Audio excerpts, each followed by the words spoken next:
very excited. Our next guest returns tonight as one of the most famous characters on television. I'm one of his biggest fans. Jack Bauer returns to TV tonight.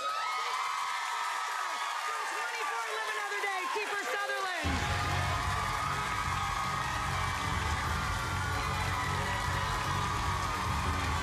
Phenomenal, by the way.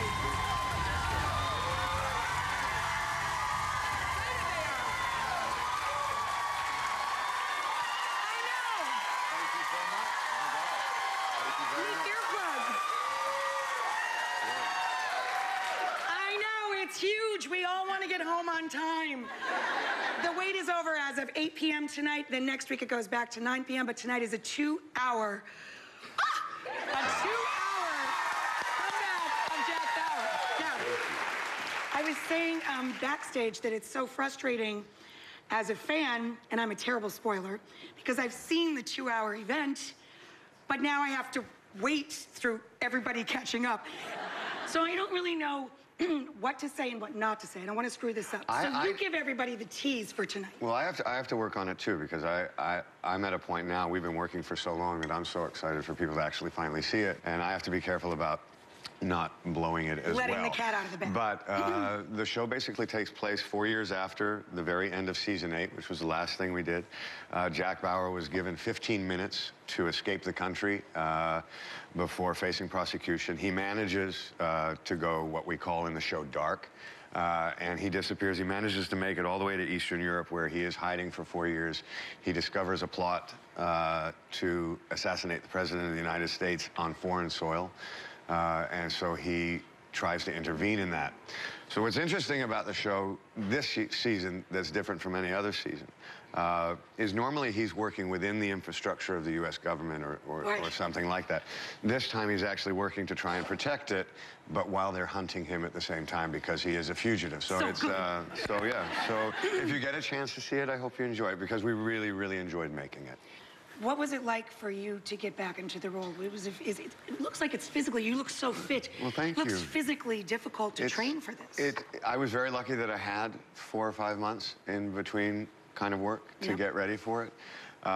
It was about a 15-minute conversation between me and the writer when I said, oh, well, fine, I'll do it. Of course I'll do it. It was about the next 6 months that I went, oh my God, what have I done? I mean, in absolute panic. Why would I open up this can of worms again, you know? Because we were, you know, not that the show was perfect, but we were very proud of what we'd accomplished. We'd made 196 hours of television, as close to making 100 movies. And we all have a huge amount of respect for what the show is and what it has done for us individually. So we treated that, that was very important to us. And so to open that up again. Well, if the first 2 hours are any indication, I think it was a very good idea. You know, I'm an enormous fan of your dad's as well. And there's movies of his that I just watch over and over and over. And I was wondering, do you have a favorite of your dad's work? I have a few. You know, I felt really bad. When I was about 18 years old, I hadn't been able to see a lot of my father's films because they were restricted. And this was before VHS, this was before VHS, DVDs, et cetera, et cetera. And a friend of my father's, a writer, had homemade VHS tapes of all of my father's films.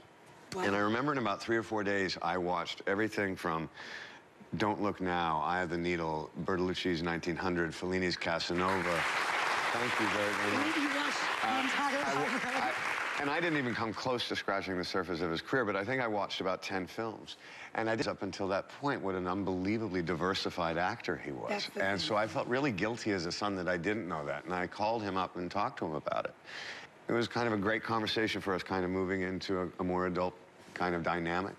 But I would have to say the films that kind of blew me away, Don't Look Now was an extraordinary film by Nick Rowe. Thank you very much. And then, like a really personal movie, Ordinary People, I just thought was such an extraordinary film. I just rewatched that just a few days ago. Hey, it's a long list. If you had to pick something of yours, what would you put in a time capsule? Well, normally my pat answer is I haven't made it yet. You know, because I keep trying. You never want to think that you have, I keep trying to move forward. 24 has been such an unbelievably kind of important and prolific kind of time in my life. And so that would certainly be in it. And I think there's enough distance for me, because I'm not great at watching. Like, I can't really watch the stuff I do. I've had a hard time with that. But when I think of films like Stand By Me, Lost Boys, Young Guns, Yeah. they're far enough away that it's almost like looking at a photo album more Here's than it is a somebody film. else. Yeah. So I think I wouldn't feel too bad about throwing those in as well. I agree. Yeah. Oh, we have a clip from tonight. And this, I can't spoil anything because they gave us this clip.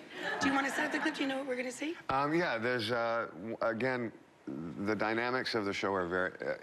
Jack Bauer is going to have a bad day, that's a given, but the dynamics of the show are actually very different. And Chloe O'Brien, played by Mary Lynn, is a character that used to be a really great friend and ally of Jack Bauer's. And this is a scene where shows that they're not really working together anymore.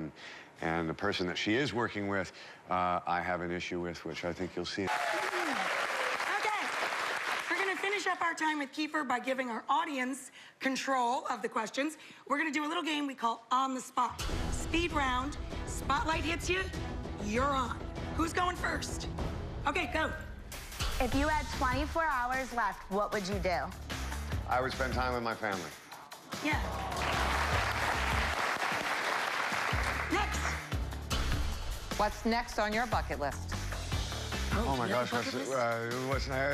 finishing the last 2 episodes of this season of 24 and hoping that they're good. Next! Did you have a nickname growing up? If so, what was it? Oh, good one. Well, I don't know if you can say it. Reefer. Next!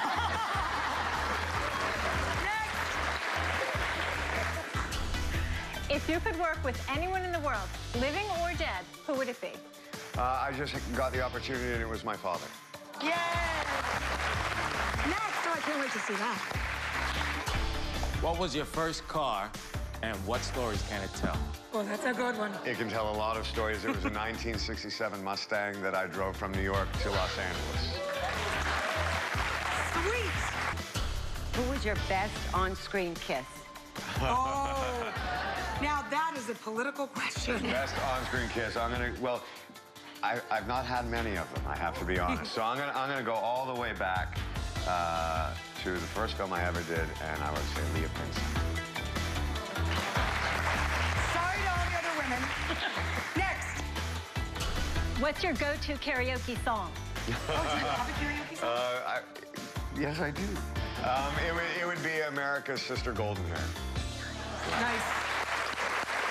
24 Live Another Day begins tonight, guys. 8 p.m. on Fox. It's a 2-hour event. Grab a snack. We'll be right back. Thank you to Kiefer Sutherland.